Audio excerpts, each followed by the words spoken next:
seluruh anggota DPR Aceh ini akan mengikuti proses ini. Hari demi hari, bahkan jam demi jam kami ikuti. Apa ini diproses, dilaksanakan, atau ada upaya melindungi dan sebagainya, ini kami ikuti.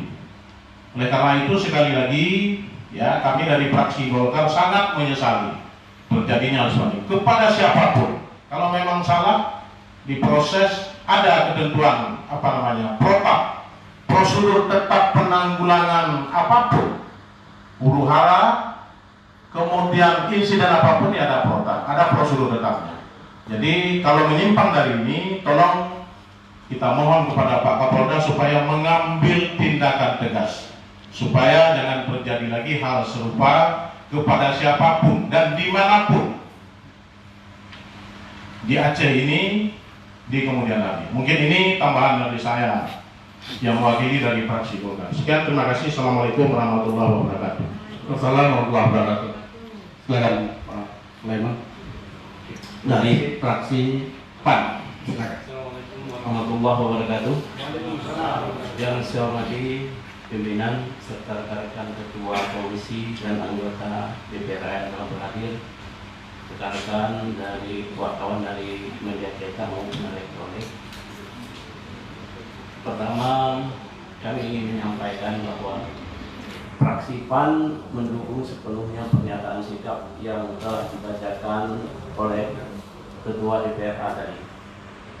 Kami ingin mengajak kita semua untuk merenung bahwa di hari kita sedang berada pada 14 tahun peringatan perdamaian Aceh dan menjelang 74 tahun peringatan Hari Proklamasi Kemerdekaan Negara Republik Indonesia. Kami sangat menyayangkan peristiwa ini terjadi di Gedung Dewan Perwakilan Rakyat Aceh, bahwa pihak kepolisian terkadang perlu melakukan tindakan pengamanan, tapi tidak harus melakukan tindakan represif seperti yang kemarin. Karena apa?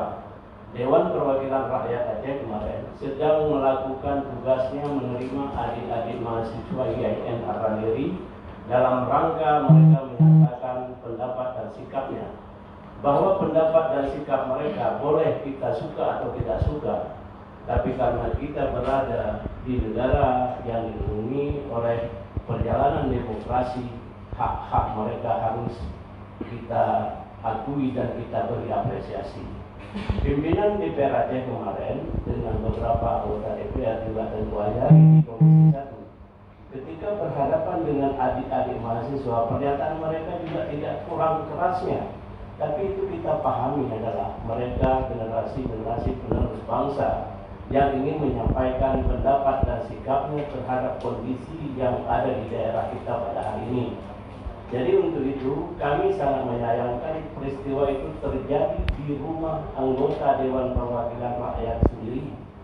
Jadi tanpa tedeng aling-aling melakukan tindakan represif terhadap seorang ketua komisi yang membidangi masalah hukum, politik, dan keamanan tanpa ada rasa penyesalan atau diskusi lebih dahulu langsung melakukan tindakan-tindakan. Padahal Tengku Anjari waktu itu sedang melakukan pembelaan atau pencegahan supaya adik-adik mahasiswa yang sedang dipukul ini supaya dihentikan, jangan dipukul. Kalau bisa kita boleh suka tidak suka dengan tindakan yang akan dilakukan oleh mahasiswa, tapi kenapa tidak kita berikan peringatan yang lebih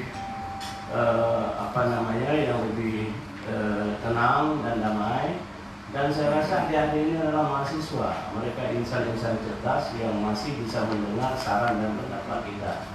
Kami menyayangkan sikap represif ini dilakukan oleh penegak hukum di tengah kita merawat perdamaian di Aceh.